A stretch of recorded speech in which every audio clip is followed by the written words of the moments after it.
भारत के labour laws यानी श्रम कानून एक बहुत बड़े बदलाव के दौर से गुजर रहे हैं। ये बदलाव इतना बड़ा है कि इसे 4 कोड क्रांति का नाम दिया जा रहा है।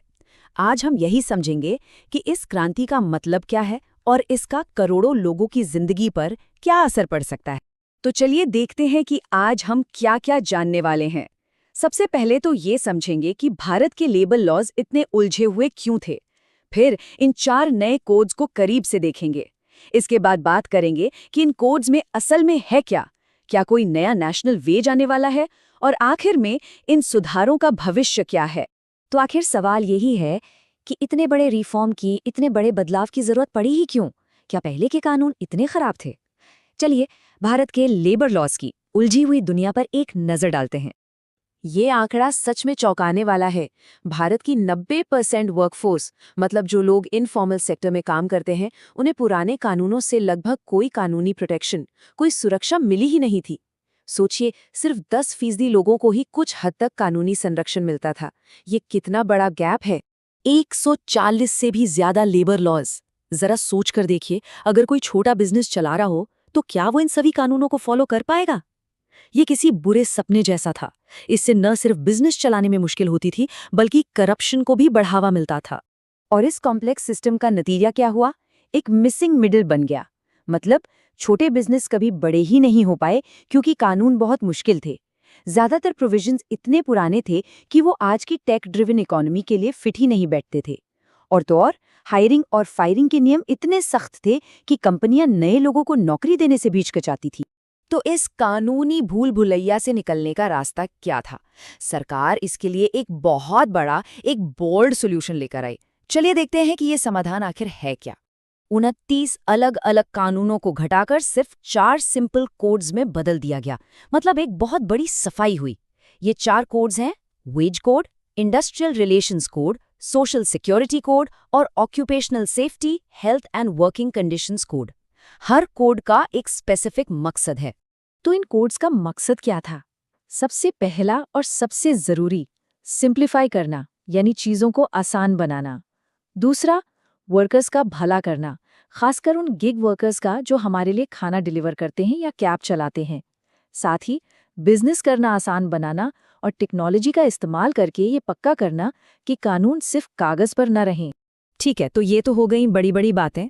अब जरा डिटेल में जाते हैं और देखते हैं कि इन कोड्स के अंदर असल में क्या बदल रहा है। यहाँ कुछ बहुत बड़े बदलाव हैं, जैसे अब 300 तक कर्मचारी वाली कंपनियां सरकारी इजाजत के बिना भी छटनी कर सकती हैं। जो लोग ऐप बेस्ड कंपनियों के लिए काम करते हैं, जैसे कि स्विगी, जोमैटो या उबर ड्राइवर्स, उन्हें भी अब सोशल सिक्योरिटी के दायरे में लाया जाएगा। और हाँ, अब हर कर्मचारी को अपॉइंटमेंट लेटर मिलना एक कानूनी हक बन गया।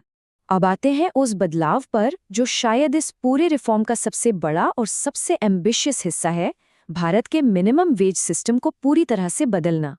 पहले और अब में जमीन आसमान का फर्क है। सोचिए, पहले 1900 से भी ज्यादा तरह की मिनिमम वेज रेट्स थीं, और अब एक यूनिवर्सल सिस्टम होगा जो सब पर लागू होगा।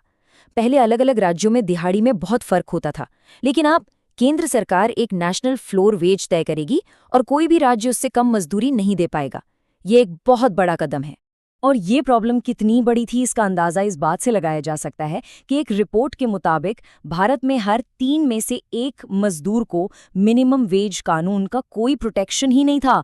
नया वेज कोड इसी गैप को भरने की एक कोशिश है।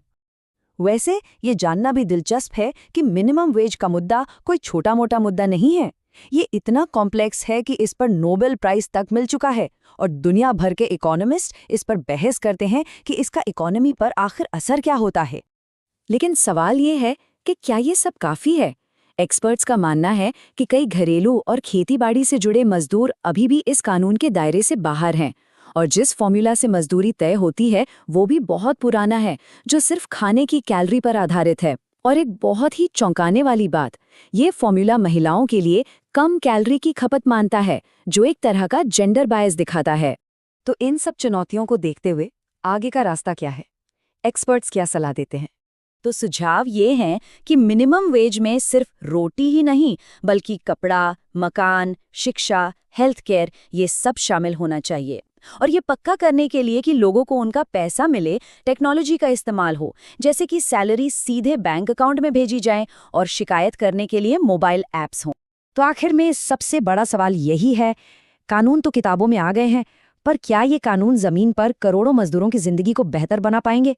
इस पूरे रिफॉर्म की कामयाबी इसी एक बात पर टिकी है। अब देखना ये होगा कि ये 4 कोड क्रांति भारत के कामगारों के लिए एक नया सवेरा लेकर आती है या नहीं।